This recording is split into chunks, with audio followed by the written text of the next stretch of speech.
한동훈 비대위원장은 국민의힘 귀책으로 재보궐선거를 하게 되면 그 자리에 공천하지 않겠다고 밝혔습니다. 총선 선거제 개편에 대해서도 민주당이 정확한 입장을 밝히라고 압박했습니다. 민주당은 이재명 대표 피습 사건의 파장을 줄이려 한 윗선을 밝혀야 한다며 국무총리실을 고발하겠다고 밝혔습니다. 경찰이 피의자 신상을 공개하지 않기로 한 것에 대해 경찰에 재심의를 요청했습니다.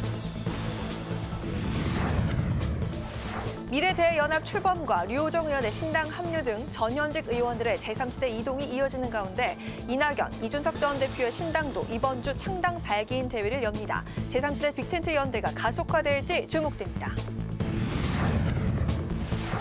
22대 총선에서 가장 주목받는 선거구와 지역 민심을 분석해보는 2024 총선 핫플. 오늘은 전통의 대한민국 정치 1번지 종로와 새로운 정치 1번지 용산 등 여야가 사활을 걸고 있는 한강 벨트 지역의 대진표와 판세를 분석해보겠습니다.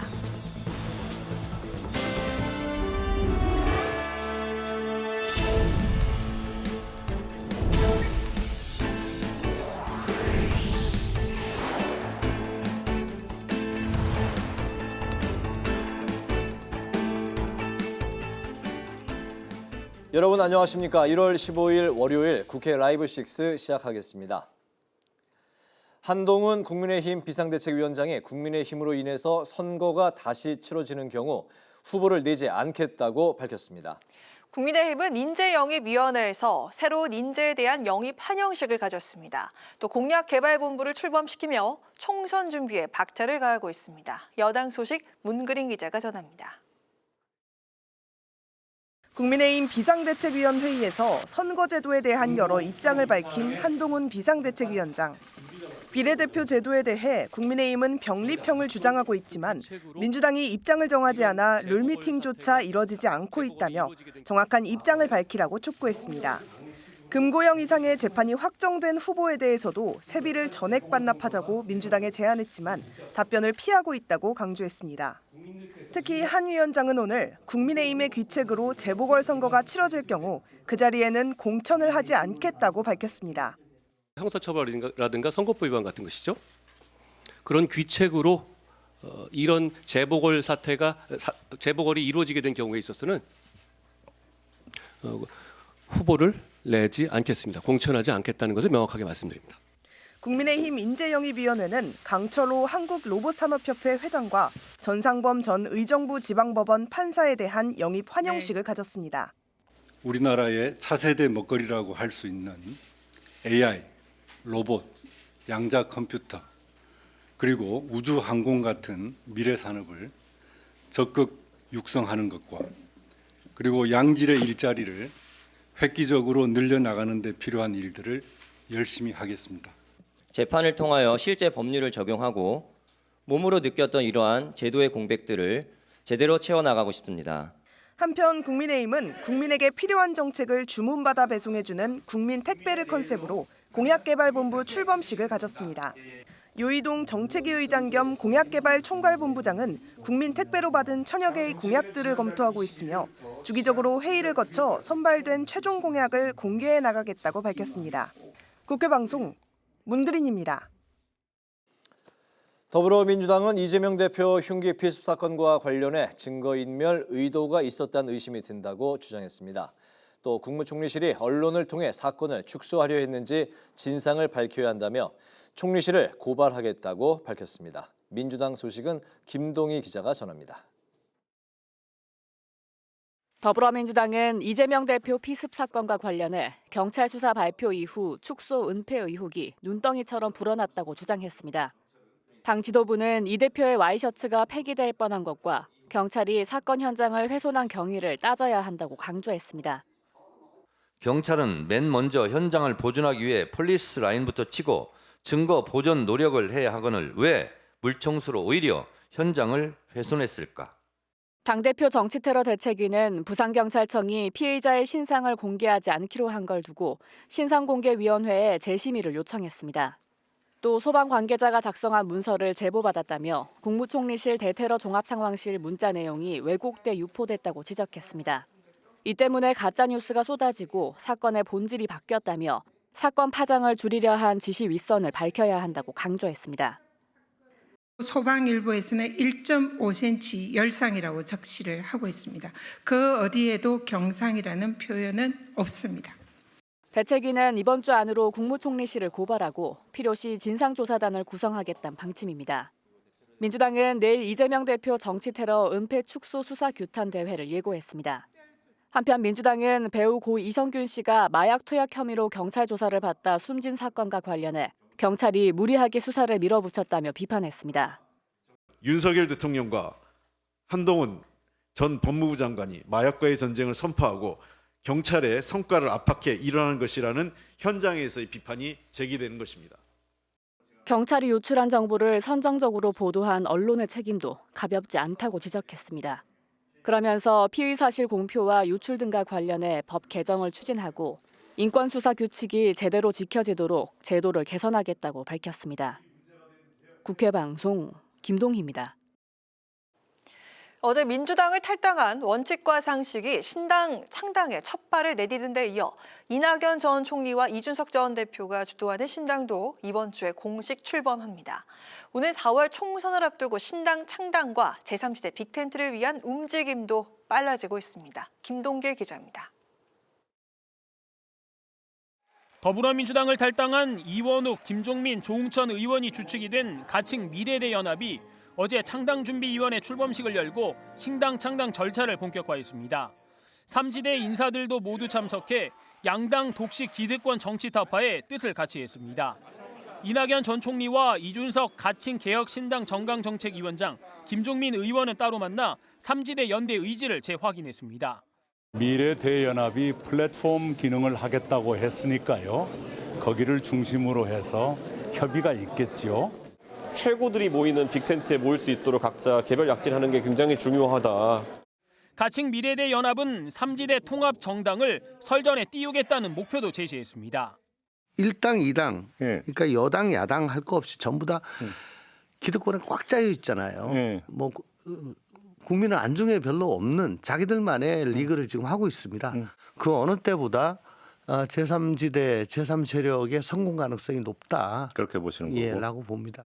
정의당 류호정 의원은 오늘 탈당을 공식 선언하고 금태섭 신당인 새로운 선택에 합류했습니다. 제3지대에서 새로운 선택지를 만들고 산업화 민주화 이후 세 번째 권력이 되겠습니다. 이런 가운데 이낙연 전 총리 신당인 가칭 새로운 미래는 내일, 이준석 개혁신당은 오는 20일 공식 출범할 예정입니다. 선 창당 후 통합의 기조 아래 제3지대 빅텐트 윤곽이 드러나면서 빅텐트 구성 논의가 언제쯤 본격화되는지 관심이 모아지고 있습니다. 국회 방송 김동길입니다.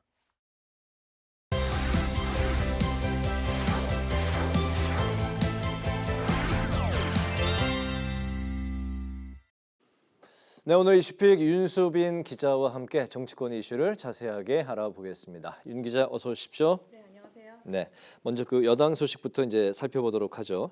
그 총선을 앞두고 국민의힘이 공약개발본부 출범식을 갖고 총선 공약을 위한 방안을 내놓을 방침인데요. 오늘 공식적인 인선이 이제 발표가 됐고 이를 토대로 공약 구상안을 밝힐 예정이라고요? 네, 그렇습니다. 국민의힘의 이번 공약 개발의 핵심은 미래에 대한 준비라는 큰 틀에서 정책이 마련될 것으로 보입니다. 또 국민으로부터 정책을 주문받아 배송하는 국민 택배라는 게 하나의 컨셉인데요. 먼저 공약개발본부는 유이동 정책위의장과 저출산 고령사회위원회 상임위원인 홍석철 서울대 경제학부 교수 그리고 과학기술계 교수 1명까지 이렇게 총 3명이 총괄 공동본부장을 맡습니다. 네. 저출산 해결과 과학기술 분야의 전문가를 총괄 공동본부장으로 기용함으로써 앞으로 미래의 의제를 발굴하는 정책 정당의 이미지를 선점하겠다는 의도로 분석됩니다. 공약개발본부는 현역 의원을 포함해 총 50여 명 규모로 꾸려지고 외부 자문위원단을 포함하면 규모가 더 커질 전망입니다. 개발본부장으로는 송원석 의원, 공약기획공동단장에는 유경준, 이태규 의원, 홍영림 여의도 연구원장이 선임됐습니다. 앞으로 민생과 지역 개발을 위한 공약을 발굴하고 공공행정과 민간 데이터를 분석해서 데이터 기반의 선거 전략도 수립할 것으로 보입니다. 공약개발본부는 지난 김기현 체제에서부터 준비를 해왔지만 비상대책위원회 지도체제가 바뀌면서 출범이 지연된 바 있습니다. 또한 국민의힘은 국민플러스 공약대전을 통해 지난 12월 21일부터 올해 1월 6일까지 전 국민을 대상으로 공약을 공모했는데요. 총 1,058건의 공약이 접수됐고 그중 복지 분야가 188건 접수돼 가장 많은 비중을 차지하기도 했습니다.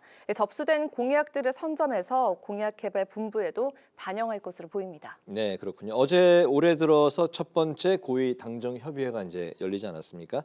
한동훈 비대위원장이 참석하는 이제 첫 번째 회의이기도 했는데 어떤 메시지를 이 자리에서 이제 한 비대위원장이 낼 건가 이제 주목이 됐었어요. 네, 그렇습니다. 어제 고위 당정협의회는 한 위원장이 처음 참석하는 첫 당정회의였습니다. 그리고 용산 2기 참모들과 상견례를 겸하는 자리이기도 했는데요.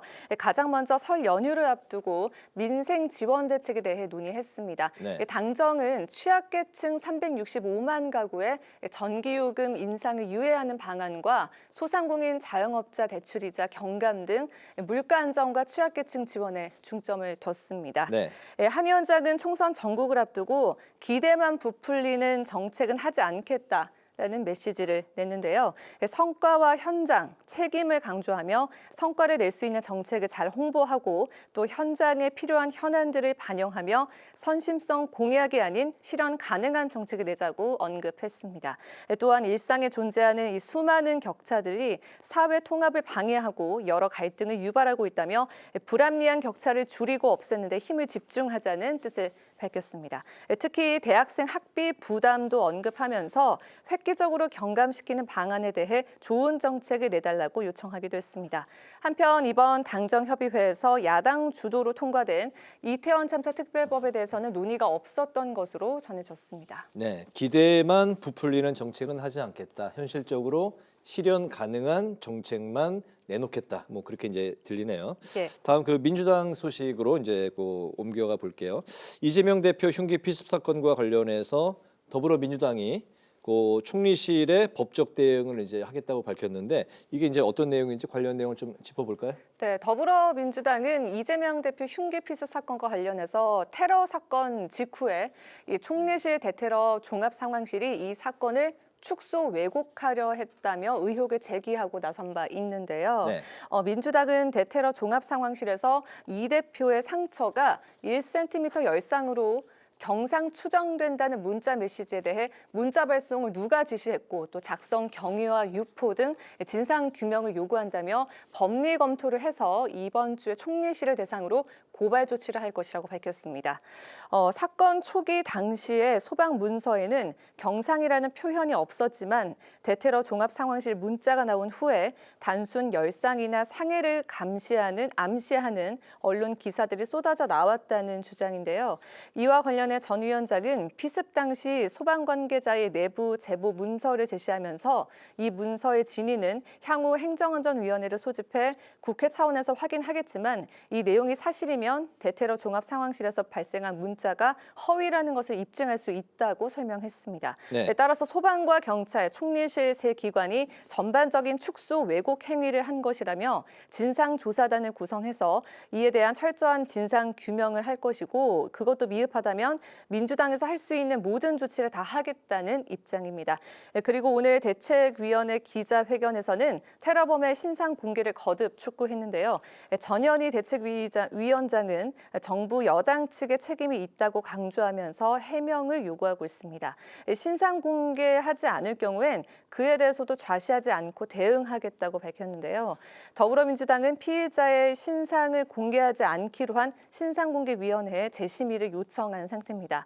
자, 이에 대해 한동훈 비대위원장은 오늘 비상대책위원회 회의에서 민주당이 희한한 음모론을 일종의 출구 전략으로 이용하고 있다고 비판했습니다. 한편 대책위는 향후 관련 상임위인 행정안전위원회와 정무위원회를 소집해서 진상규명을 추진할 방침입니다. 네, 이번엔 신당 창당 움직임을 이제 살펴보도록 하죠. 어제 제3지대의 핵심 세력이라고 할 수 있는 이낙연, 이준석 전 대표 그리고 민주당을 탈당한 김종민 의원이 공식적인 회동을 가졌는데 이 자리에서 이제 좀 어떤 메시지들이 오고 갔나요? 네, 제3지대 핵심이라고 불리는 이낙연, 이준석 전 대표와 민주당 탈당파인 김종민 의원이 공개적인 회동을 갖고 20분간 짧은 대화를 나눴습니다. 김종민 의원은 회동이 끝난 뒤 기자들과 만난 자리에서 여야 두 전직 대표에게 미래대연합의 창당 취지를 설명하기 위해 자리를 마련했고 연대 필요성에 함께 공감대를 형성했다고 밝혔습니다. 특히 이번 회동에서 양당 기득권 정치 타파가 가장 큰 핵심적인 숙제이고 민심의 요구를 어떻게 받들 것인가, 이 민심에 보답해야 한다는 데 뜻을 함께 하겠다고 설명했습니다. 앞으로 어떻게 할 것인지 구체적인 일정이나 합의된 것은 없었지만 이심전심이 확실하게 느껴지는 미팅이었다고 전했습니다. 이낙연 전 대표와 이준석 전 대표 간의 미묘한 신경전, 서로 견제한다 등의 언론 보도에 대해서는 일축했는데요. 두 분이 서로 대화가 잘 되는 것 같다고 답했습니다. 앞으로 각각 창당 준비위가 공식 발족되면 서로 본격적인 대화와 타협을 이어갈 계획이라고 밝혔습니다. 네, 어제 이제 국회에서는 원칙과 상식인 미래대연합이라는 이제 이름으로 창당 발기인 대회를 열고 이제 공식 출범을 했습니다. 여기에 이제 제3지대 신당을 추진하는 핵심 주체들이 결집을 했다고 하죠. 네, 그렇습니다. 어제 국회의원회관에서 제3지대 신당을 추진 중인 이낙연, 이준석 전 대표, 양향자 의원, 금태섭 전 의원 등 핵심 인사들이 총출동한 가운데 원칙과 상식이 주도하는 이 미래대연합이 창당준비위원회를 출범했습니다. 더불어민주당에 탈당한 김종민, 이원욱, 조응천 의원과 정의당의 박원석 전 의원, 국민의힘 정태근 전 의원이 미래대연합이라는 당명으로 창당 발기인 대회와 창당준비위원회를 잇따라 열었는데요. 미래대연합은 이번 출범식을 통해 모든 개혁 세력, 미래 세력과 힘을 합쳐 낡고 무능한 양당 독식의 기득권 정치를 타파해야 한다며 승자 독식 정치에서 다당제 민주주의로 가야 한다고 강조했습니다. 제3지대 세력들 모두 한자리에 모여 연대와 화합을 위한 메시지를 냈는데요. 하지만 미묘한 온도차를 보이기도 했습니다. 이날 참석한 이낙연 전 대표는 축사를 통해 텐트를 크게 쳐달라며 함께 하겠다는 연대 의지를 적극적으로 내비쳤고 이준석 전 대표는 텐트보다는 멋있는 비도 바람도 막을 수 있는 큰 집을 지었으면 좋겠다며 서로 비슷하면서 결이 다른 메시지를 내기도 했습니다.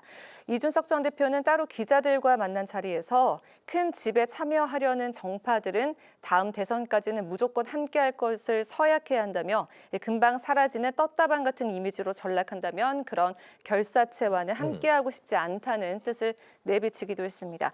이렇게 3지대 세력들이 양당 정치 구도를 타파하자는 데 힘을 모았지만 앞으로 각각의 정치적 차이점을 극복할 수 있을지가 관건입니다. 한편 오늘 미래대연합은 국회에서 첫 확대 운영 회의를 열고 1차 목표로 설 연휴 전에 제3지대 통합을 마무리하고 단일 정당을 띄우겠다는 목표를 제시했습니다.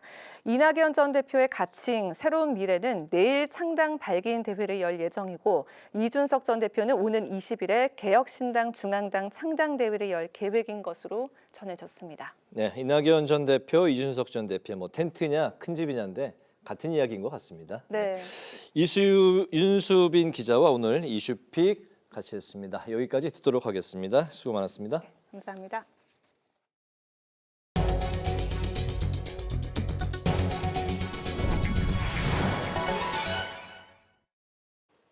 아프리카 북서부 3개국 공식 순방길에 오른 김진표 국회의장이 첫 방문국인 모로코에 도착했습니다.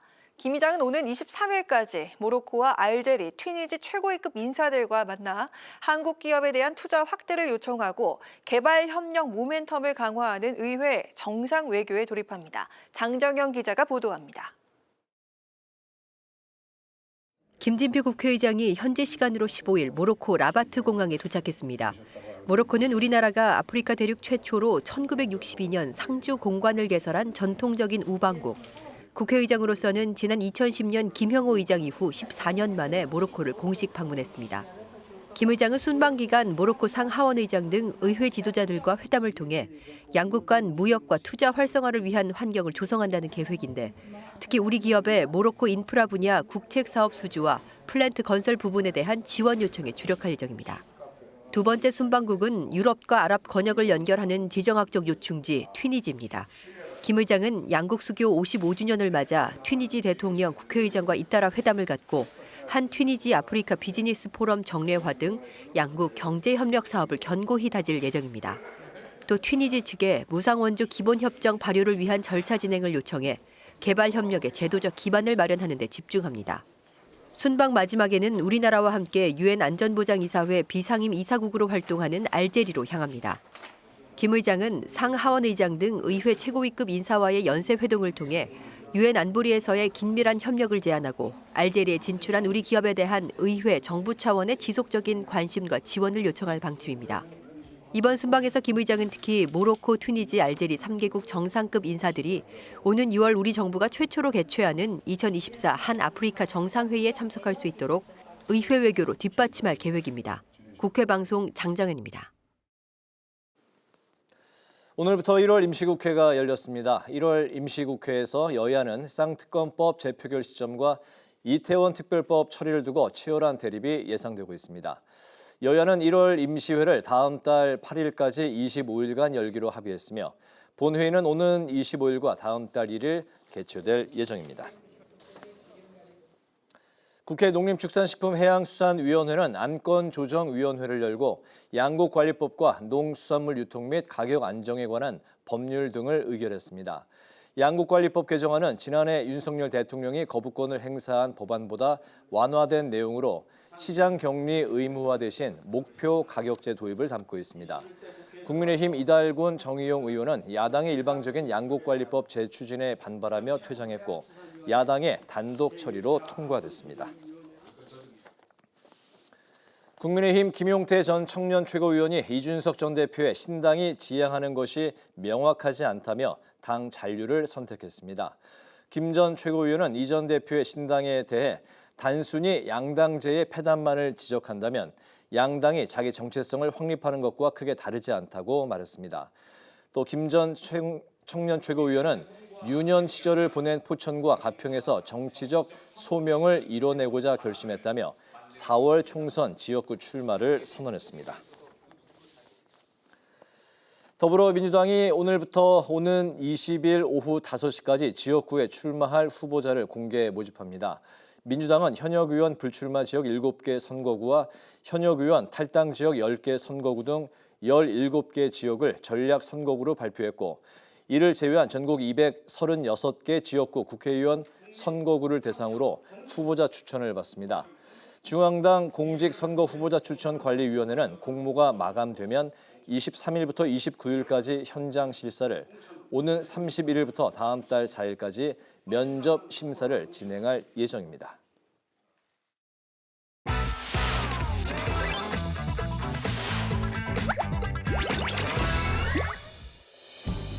(1월 15일) 강아랑이 전해주는 정치권의 뜨거운 말말말 강아랑의 정치랑입니다.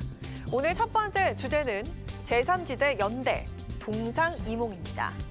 어제죠. 국회에서 미래대연합 창당준비위원회가 열렸습니다.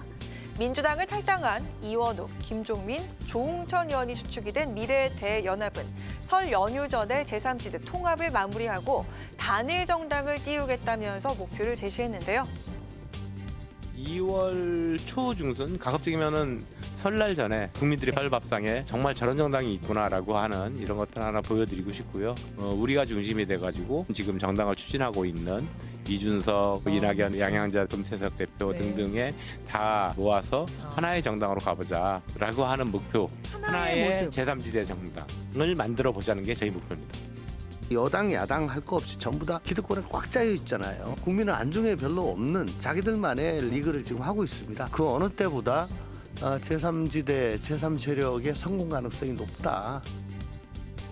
출범식엔 이낙연, 이준석 전 대표 외에도 제3지대를 표방하는 한국의 희망의 양향자 대표와 새로운 선택의 금태섭 공동대표도 참석해 눈길을 끌었습니다.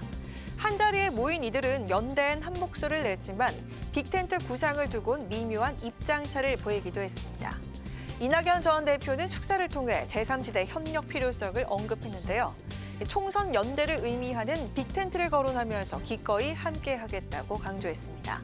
이준석 전 대표는 텐트보단 큰 집을 지었으면 좋겠다고 언급하면서 떴다방 같은 이미지는 안 된다고 단호한 입장을 보였습니다. 우리 정치가 기득권 양당의 포로에서 벗어나서 드디어 국민 앞에 들어서는 정치 해방의 날로 기록될 것이라고 저는 믿습니다. 텐트 크게 쳐주십시오. 좀 추우면 어떻습니까? 그 텐트에서 기꺼이 함께 밥 먹고 함께 자겠습니다. 텐트보단 좀 멋있는, 비도 막을 수 있고 바람도 막을 수 있는 큰 집을 지었으면 좋겠습니다. 다음 대통령 선거 정도까지는 우선 무조건 함께 할 것을 서약한 정파 정도만 저는 함께 해야 된다. 떴다방 같은 이미지로 비친다고 한다면은 저는 그런 결사체에는 참여하고 싶은 생각이 없습니다. 미묘한 입장 차에도 불구하고 제3지대 빅텐트 논의가 급물살을 타자 민주당은 경계하는 분위기인데요. 단순히 이합 집산이 된다면 한계가 있을 것이라고 목소리를 높였습니다.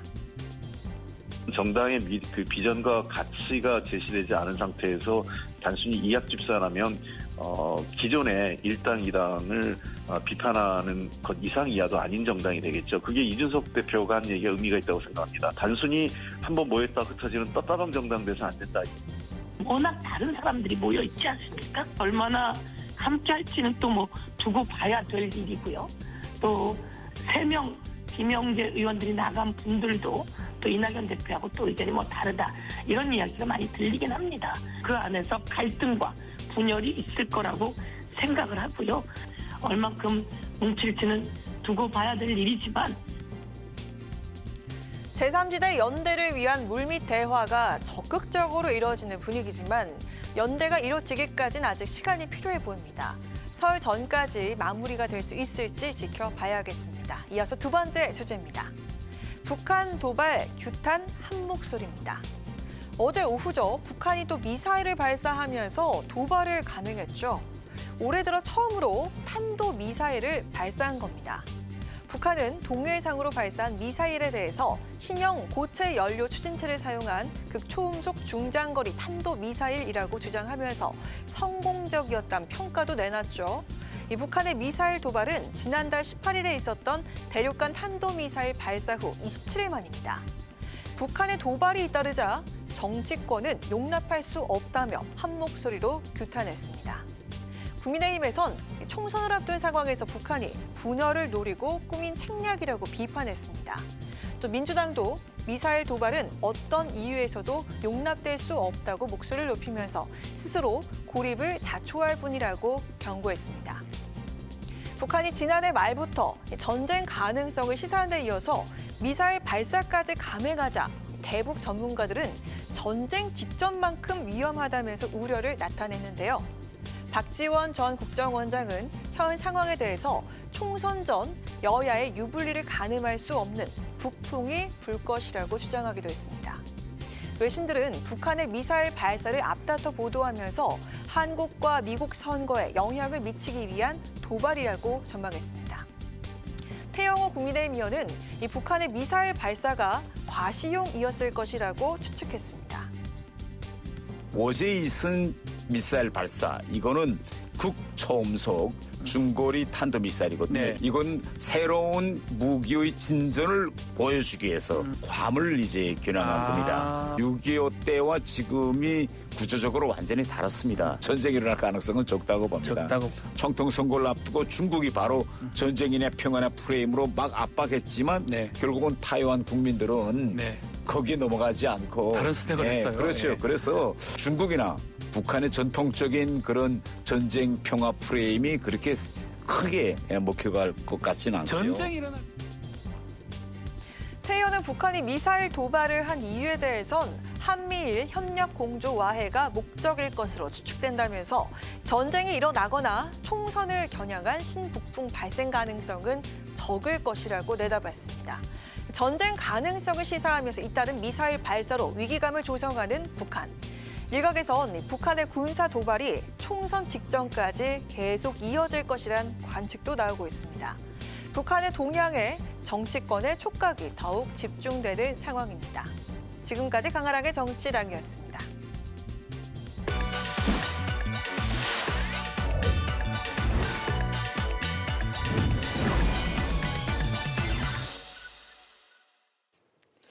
(4월) 총선을 앞두고 새롭게 선언을 보이는 2024 총선 핫플. 이번 선거에서 가장 주목받는 선거구, 결과를 점칠 수 없는 격전지, 그리고 총선 판세를 결정지을 핵심 지역구를 날카롭게 분석해 드리겠습니다.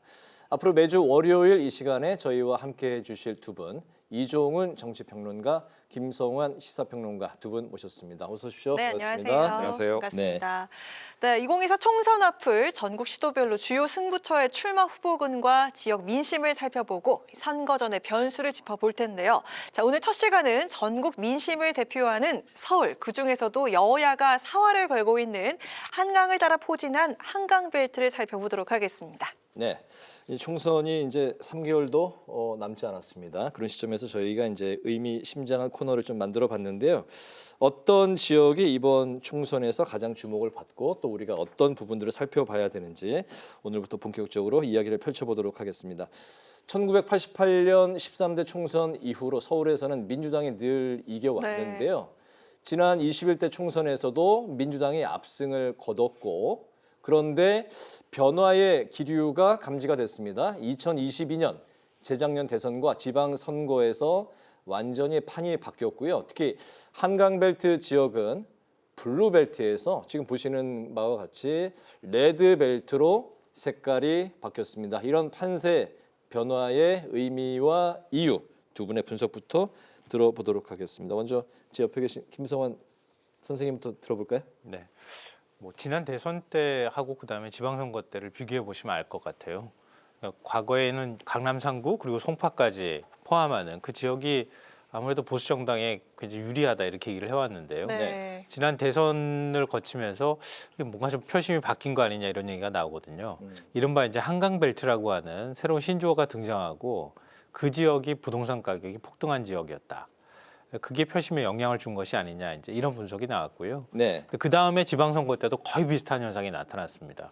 이른바 한강을 끼고 과거에는 강남 지역만 보수 성향이 좀 강하다는 분석이 있었는데 이번에는 강북 지역까지 전부 다 한 전체 49개 의석 가운데 18개 정도가 강남벨트라고 할 수 있는데 전부 다 구청장까지 지금 국민의힘 의원들이 차지한 국민의힘 소속 후보들이 차지하는 현상들이 발생했거든요. 네. 이게 이제 전체 서울 지역구의 서울의 지역의 어떤 표심의 변화를 보여주는 것 아니냐 이렇게 얘기를 하는데요. 근데 아직까지 제가 볼 때는 좀 단정하기는 쉽지 않을 것 같아요. 지난 대선하고 지방선거를 거치면서는 이제 그런 표심이 나타나긴 했는데 지금 집값이 다시 또 떨어졌잖아요. 많이. 네. 그리고 뭐 세부담은 많이 늘진 않았다 할지라도 그때만큼 부동산에 어떤 욕망이 들끓던 그 시절 같지는 않거든요. 네. 그런데다가 지금 윤석열 대통령에 대한 부정평가가 서울시 전반적으로 좀 높은 상황이기 때문에 어느 쪽이 더 욕망이 이길 거냐 아니면 그 대통령에 대한 평가가 이길 거냐 이런 부분들을 좀 비교해 보면 어떨까 싶습니다. 이번 총선에서. 판세가 여야 간에 이제 바뀐 그 이유, 보수와 이제 그 진보 간에 바뀐 그 이유를 이제 부동산 변수 그리고 이제 대통령에 대한 이제 좀 지지도가 이번에 좀 반영될 것이다. 이제 그렇게 예측을 하셨는데 한강 벨트라는 말 자체가 이게 딱 정해져 있는 그 지역이 한정돼 있는 겁니까? 어떻습니까? 그러니까 이제 한강을 따라 있는 남북에 있는 이제 그 구청 지역을 이야기를 하는 거죠. 조금 전에 이제 그림에도 나왔다시피 네. 대략 한 몇 석 정도 됩니까? 그러면? 그 지금 전체 서울에 이제 49석인데 이 한강벨트만을 쭉 따지자면 한 20석 정도 될 것 같은데요. 그렇게 네. 그런데 이제 18석 정도 된다고 하네요. 네.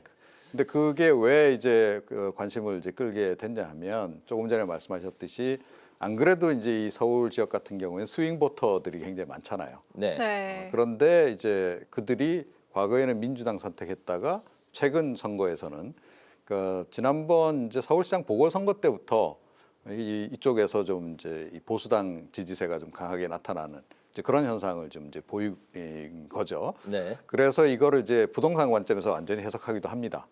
부동산 가격이 이 일대가 확 좀 오르고 또 이제 이 지역에 이제 대규모 아파트 뭐 개발 뭐 이런 것들이 이제 재개발 같은 것들이 진행이 되고 하면서 서민들이 다 수도권으로 떠났다. 그리고 여기 중산층이 이제 유입이 됐다는 이제 분석을 하는 사람들도 있긴 있습니다. 네. 그래서 이제 전체적으로 이제 소득 수준이 올라가면서 조금 보수화가 진행된 거 아닌가라고 하는 그런 이제 해석도 있긴 한데요.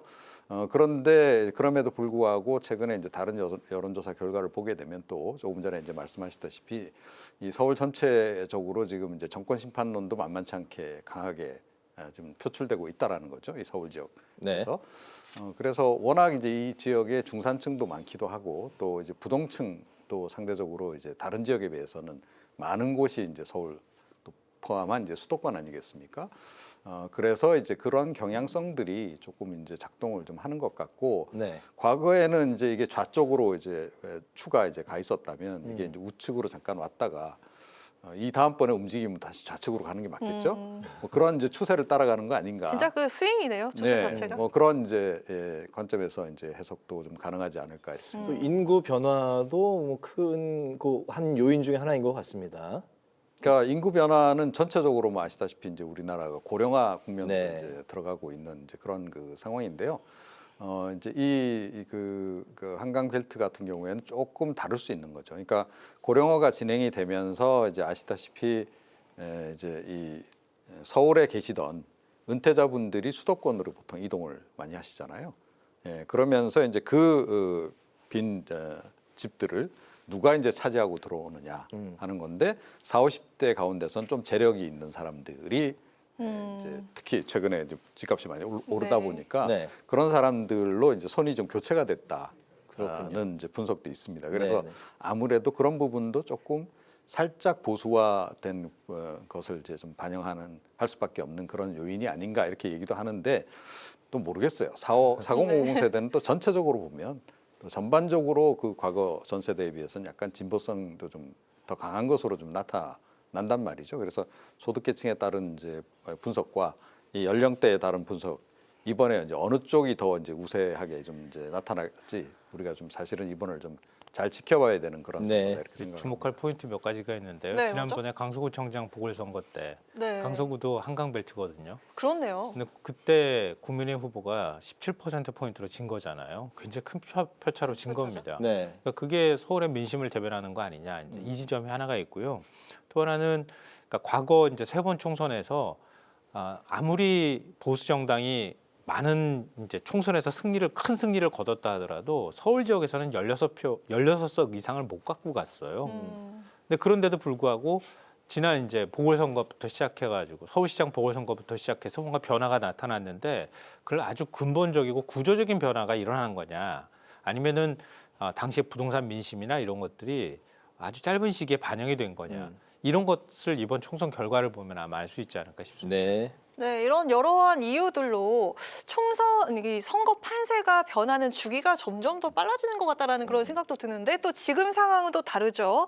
일단 그 대통령 지지율이 부진하면서 서울에서 여당 우세는 6곳뿐이다라는 그 자체 분석이 국민의힘에서 나왔었잖아요. 근데 실제로 총선 100일 전에 한강벨트 여론조사를 보면은 또 여당이 35.9% 그리고 야당이 32.8%로 격차가 또 많이 좁혀졌습니다. 네, 과연 한강벨트 민심의 향배와 이를 결정짓는 요인은 어떤 게 될지 어떻게 보시는지 먼저 들어보도록 하겠습니다. 이종훈 평론가님. 네, 지금 이제 그 여론조사 수치를 보시면 아시겠지만 대략 이제 우리 이 전문가들이 분석하기에, 네. 그러니까 이 보수 핵심 지지층 한 35%, 진보 핵심 지지층 35%, 나머지 한 30% 정도의 부동층 내지 중도층 네. 이렇게 이제 아주 좀 이제 우리가 거칠게 보자면 그렇게 좀 분석을 한다는 거죠. 333 정도군요. 예. 예. 자, 그런데 지금 이제 그 여론조사 결과를 보시면 아시겠지만 양쪽 다 지금 핵심 지지층들만 지금 뭉쳐 있는 그런 상태인 거죠. 그러니까 중도층이 지금 아직까지 뚜렷하게 어느 쪽으로 방향을 안 정했다라는 게 지금 확인이 되는 겁니다. 그래서 중도층 내에서도 최근에 이제 전반적인 여론적인 기류는 사실은 윤석열 대통령 이제 그 대선 당선될 때는 중도층들이 그쪽으로 조금 살짝 더 많이 갔던 거 아니에요, 그죠? 네. 근데 그분들이 지금 상당히 많이 떨어져 나와서 지금 다시 이제 관망하는 층으로 지금 이제 존재하고 있는 거예요. 이분들이 어디로 가느냐가 이제 결국은 그 한강벨트를 비롯해서 서울시 전체에 판세를 결정지을 가능성이 높습니다. 그래서 아직까지도 굉장히 유동적이다. 특히 이제 중산층 내지는 이 중도층의 마음이 어디로 갈지 이게 이제 핵심이 되지 않을까 그렇게 지금 봐야 되고요. 그런데 사실은 이제 이 여론조사에서 또 반영이 안 된 게 하나 있잖아요. 제3지대 신당. 네. 그렇죠. 어떻게 보십니까? 이게 이제 반영이 안 돼 있는데 네. 제3지대 신당이 만약에 좀 이렇게 그 상당히 규모 있는 신당이 출연하게 되면 이 판세는 다시 한번 또 흔들릴 가능성이 높다. 그래서 그 제3지대 신당이 만약에 굉장히 선전을 한다라고 한다면 네. 3파전 양상으로 갈 수도 있는 겁니다. 조금 전에 말씀드렸듯이 35대 35대 30. 네. 예.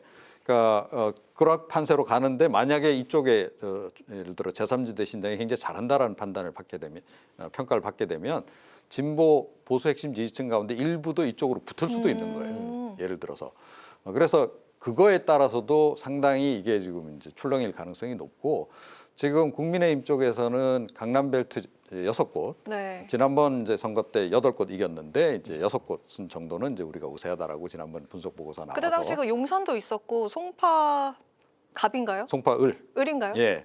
그런데 이게 이제 그게 지금 빠지면서 6곳을 일단은 지금 이제 정해놓은 이제 대략 이쪽은 우세하다라고 지금 지난번 보고서가 나와서 상당히 국민의힘 내에서 논란이 됐는데요. 그렇죠. 근데 만약에 3파전으로 전개가 된다. 조금 전에 말씀드린 네, 제3지대 신당이 제3지대까지. 뜨고 네. 하게 되면 사실은 국민의힘이 그쪽에서 우세를 심지어 그 텃밭조차도 우세를 장담하기 어렵다고 생각을 합니다. 왜냐하면 그 분석한 6곳 가운데 3곳 이제 예를 들어 강남, 서초, 송파 다 갑 지역 같은 경우에는 지난 총선 때 그 이긴 포인트가요 15% 포인트 미만이에요. 네. 그러니까 중도에서 만약에 어떤 새로운 그 제3지대 신당이 나와서 15% 이상만 거기서 만약에 이제 점한다라고 했을 경우에는 판세가 지금 어떻게 될지 아무도 지금 예측하기 어려운 알겠습니다. 그런 상황이다. 첫 시간부터 이 코너를 좀 시간을 좀 늘려야 될 것 같아요. 생각이 듭니다. 그 대통령과 제3지대를 이제 변수로 꼽으셨는데요. 네. 어떻게 보십니까? 좀 뭐 말씀하신 거에 좀 덧붙인다고 생각하고 조금 더 다른 시각에서 말씀드리면요. 이건 지금 이제 정당 지지율을 물었을 때 거의 비슷한 지지율이 나온다. 이렇게 지금 이제 앞서 숫자 말씀하셨을 때 여 35.9 대 야 32.8 이거는 이제 그렇게 물었을 때 나오는 지지율을 얘기하는 것 같고요. 네.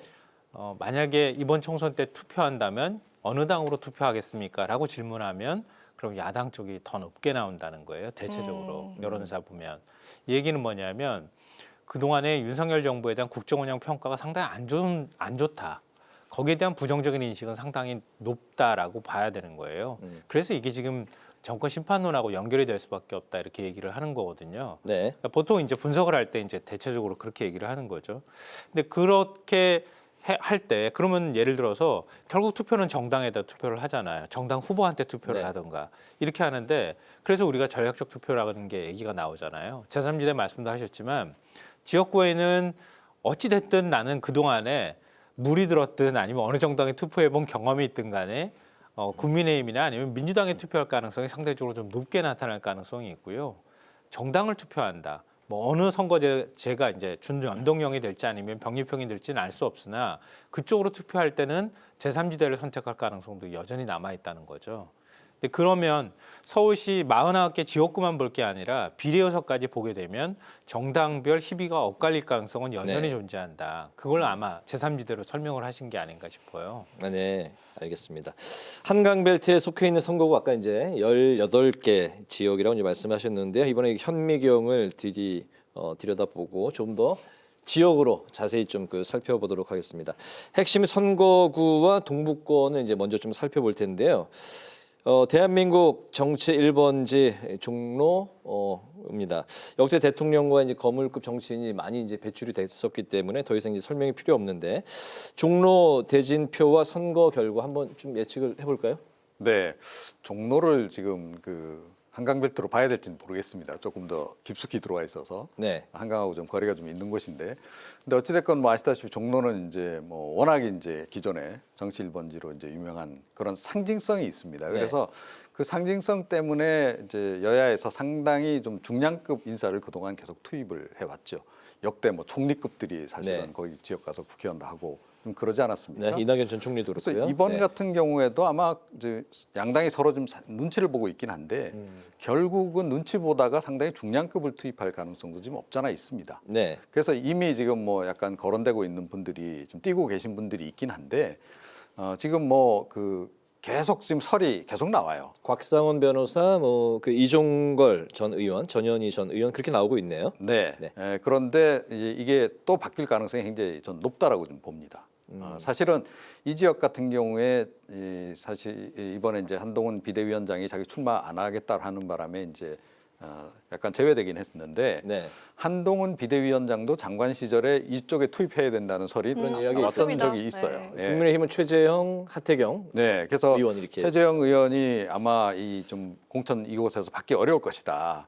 상당히 좀 한동훈 전 장관이 이쪽으로 투입될지 모른다 이런 설이 있었는데 뭐 한 위원장이 이제 자기 불출마한다 했으니까 그 변수는 빠졌어요. 그래서 그럼에도 불구하고 지금 현재 지금 뛰고 계신 분들이 과연 받을 수 있을지 잘 모르겠다 하는 생각입니다. 이제 이게 왜냐하면 지금 이제 뭐 그 국민의힘 같은 경우는 지난번 이제 인유한 혁신위 당시에 뭐 아시다시피 이제 그 영남의 중진권급들에게 수도권 험지 출마해라 이렇게 얘기를 했단 말이에요.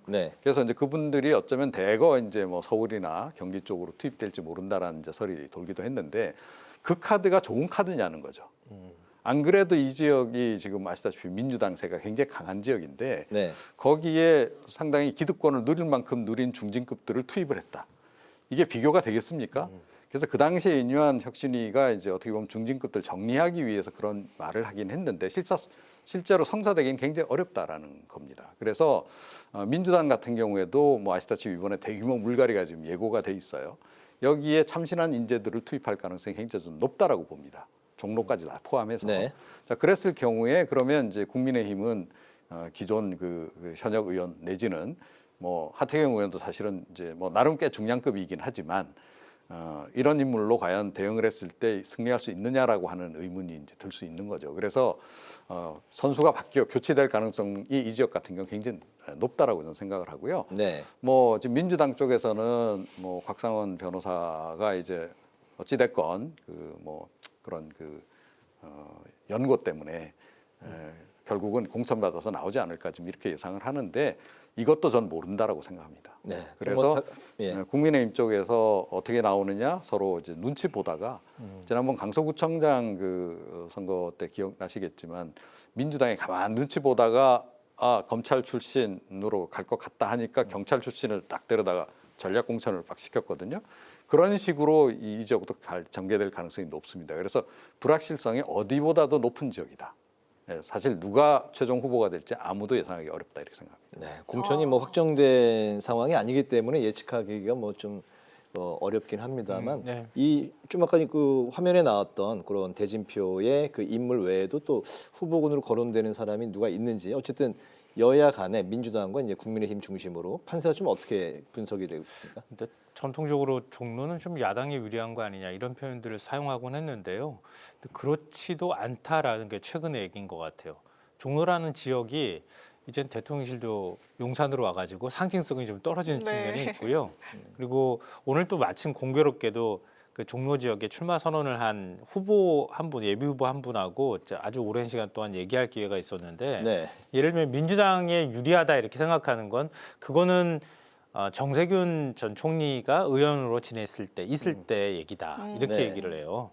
근데 이낙연 전 대표가 종로에서 당선되고 난 다음에 황교안 대표를 이겼잖아요. 이기고 대선 출마한다고 2년 만에 의원직 던지고 가버렸잖아요. 거기에 대한 여론이 상당히 안 좋다 그래요. 근데 그 부분이 좀 그걸 뚫고 가기가 좀 쉽지가 않다 이런 얘기들을 좀 토로하더라고요. 현직도 어쨌든 국민의힘 최재형 의원이고요. 네, 그렇죠. 그러니까 민주당 입장에서는 좀 싸우기가 쉽지 않은 지역이면은 뭐 틀림이 없다 이렇게 봐야 될 것 같고요. 그리고 지금 당내에서 후보 정리하는 데 있어서 고민이 좀 많다고 얘기를 들었어요. 그러니까 곽상원 의원이 고 노무현 대통령 사위잖아요. 네. 그러니까 권양숙 여사가 또 있기도 하고 그래서 당내에서는 어떻게 그러면 공천 문제를 정리를 할까? 그렇다고 해서 전략 공천할 수도 없잖아요. 그냥 네. 또 공천 주는 건 있을 수도 없는 일이니까요. 그런 면에서 조금 부담을 느끼고 있는 것 아니냐 이런 분석도 있고. 공천을 줘야 되는 거 아니냐라는 부담을 느끼는 게 아니냐. 그렇죠. 부담은 느끼지만 실제로 네. 공천 주는지 여부는 모르는 거죠. 네. 그리고 전현희 전 의원 같은 경우에는 이재명 대표 지금 뭐 경찰의 수사 축소 문제를 적극적으로 제기를 하고 있고 또 특위위원장을 맡고 있기도 하잖아요. 근데 그런 면에서 본인의 목소리를 또 적극적으로 내고 있는 상황이기도 하고요. 어쨌든 당내 경선 룰은 권리당원 50에 일반 여론 50이니까 그런 면에서는 곽상원 후보 같은 경우에는 인지도 면에서는 좀 떨어질 수 있지만 당내 권리당원한테 지지를 받을 가능성도 있고 전현희 네. 의원은 인지도 면에서 조금 앞서니까 뭐 그런 면에서는 뭐 서로 경쟁이 가능하지 않을까 싶고요. 이종걸 뭐 의원은 아는 분들이 굉장히 많기 때문에 다선 의원이기도 하고요. 근데 지금 이제 원래 안양에 나왔다가 다시 종로 출마를 얘기를 하고 있기 때문에 어떻게 될지 모르겠다 이렇게 생각이 되고요. 그리고 최재경 의원 같은 경우에는 어쨌든 지방선거를 거쳤기 때문에 지역 조직을 탄탄하게 만들기 위해서 노력했을 거예요. 또 하태경 의원이 험지 출마를 얘기하면서 네. 종로로 온다고는 얘기는 하는데 종로에 뿌리는 없잖아요. 네. 근데 인지도 면에서는 제가 하태경 의원이 좀 낫다 이렇게 평가할 수밖에 없는데 조직세로 보면은 최재형 의원이 더 앞설 수밖에 없잖아요. 두 사람이 어떻게 싸움이 될지 이건 좀 지켜봐야 될 것 같습니다. 네. 근데 저는 조금 좀 생각이 다른 게 누구 네. 투입하는 상황은 아닌 것 같아요. 아, 그렇습니다. 지금 있는 군 안에서 경쟁이 이루어질 가능성이 저는 새로운 조금 더 높을 것 후보가 같아요. 나타날 가능성은 이게 높지 않다. 없다? 네. 이 종로 지역민들은 좀 안 좋으실지 모르겠지만 종로 가치는 조금 정치적인 면에서 떨어진 거 아닌가 싶은 생각이 들어요. 네. 자, 그래서 그 신정치 1번지 바로 용산이 떠오르고 있는데요. 국민의힘이 지금 한강벨트는 물론이고 서울 안에서 강남, 서초, 송파를 제외하고 유일하게 의석을 지키고 있는 그런 곳이기도 합니다. 지난 총선에서 아주 박빙이었습니다. 권영세 의원이 민주당 강태웅 후보에게 단 890표, 그러니까 0.66포인트 차로 이겼습니다. 그 당시 총선 때 밤을 새우면서 엎치락 뒤치락하는 거 봤던 그 기억 떠오르시잖아요. 자, 이 용산 지역 대통령실 이전과 또 이태원 참사 변수까지 있는데, 자, 용산에서 지금 어떤 점에 주목하고 계실까요? 용산이 여당한테 유리할까요? 야당한테 유리할까요? 어떨까요? 그러니까 여당한테 유리한 지역이다 이렇게 하는 게 저는 개인적으로 맞다고 생각하거든요. 맞다고 생각하시죠? 어떤 측면에서 그런 거예요? 민주당 입장에서는 조금 뭐 험지까지는 아니어도 네. 좀 불리한 지역인 것만은 맞습니다. 왜냐하면 지난 총선 한 3차례를 보면요. 네. 권영수 의원도 당선이 됐죠. 그 전에는 진영 장관 기억하시죠? 네. 그러니까 진영 장관이 내리 2차례 그냥 이겨버렸어요. 근데 왜 그러냐면은 새누리당으로 후보로 당선됐다가 튕겨져 나와가지고 민주당으로 갔거든요. 그래서 민주당 후보로 분류가 돼가지고 지금 색깔은 그렇게 왔다 갔다 한 것처럼 보이지만 네. 용산은 원래 보수세가 조금 강한 지역이라고 볼 수 있어요. 근데 거기다가 지금 용산에 대통령실까지 이전한 상황이잖아요. 네. 그러니까 상대적으로 보면 민주당이 싸우기 조금 어려운 지역이 아닐까. 지난 총선 결과도 역시 마찬가지였지만 뭐 민주당 입장에서는 조금 더 험지가 되지 않았나 싶거든요. 근데 후보의 면면으로 보면 아까 이제 이태원 참사 문제 얘기 나오잖아요. 그러니까 권영세 후보가 만약에 나간다고 하면 박희영 구청장 그 공천한 당사자이기도 하거든요. 그렇네요. 이 이태원 참사 책임에서 사실은 자유롭지 못한 측면이 있어요. 그런 면이 있고요. 네. 그다음에 민주당 강태웅 당협위원장의 경우에는 용산에서 중고등학교 나오고 또 서울시 행정부시장 그러니까 1부시장까지 하기도 했었고요. 지난 선거 때 1000표 차이도 안 났잖아요. 맞아요. 그러니까 만만치 않다는 거예요. 그런 면에서는 뭐 인물 경쟁력으로만 보면 당연히 뭐 권영세 의원이 인지도 면에서는 조금 더 앞서는 측면이 있겠지만 지역 바닥은 민심은 조금 다를 수도 있겠다. 그렇군요. 한번 좀 지켜봐야 되겠다는 생각이 네. 듭니다. 네, 그러니까 뭐 이 지역은 권영세 의원 같은 경우에 뭐 어찌됐건 친윤이기 때문에 선수 교체 가능성은 상대적으로 떨어집니다.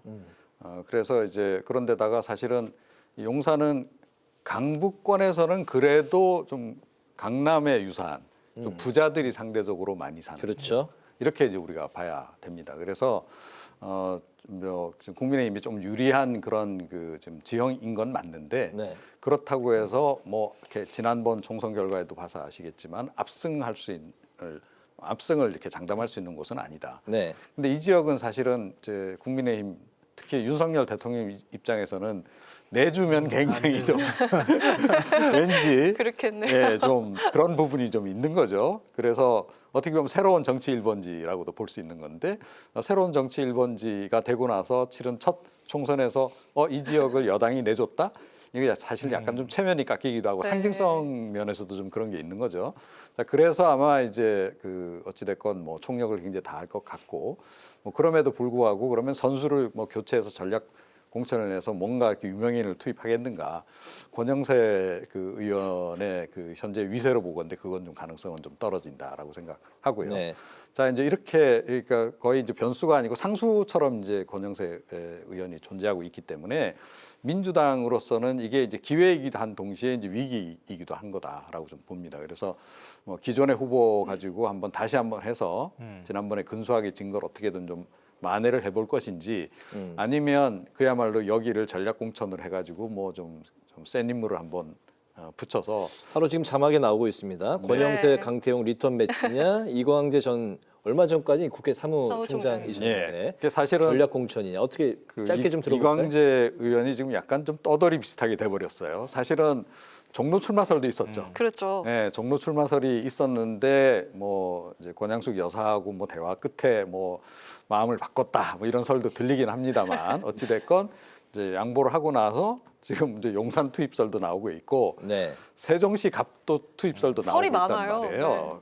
그런데다 본인은 또 원래 또 이 강원도가 텃밭이기 때문에 강원도로 갈 수도 있다라고 저는 봅니다. 그래서 이분의 최종 그 출마지는 여전히 두고 봐야 된다.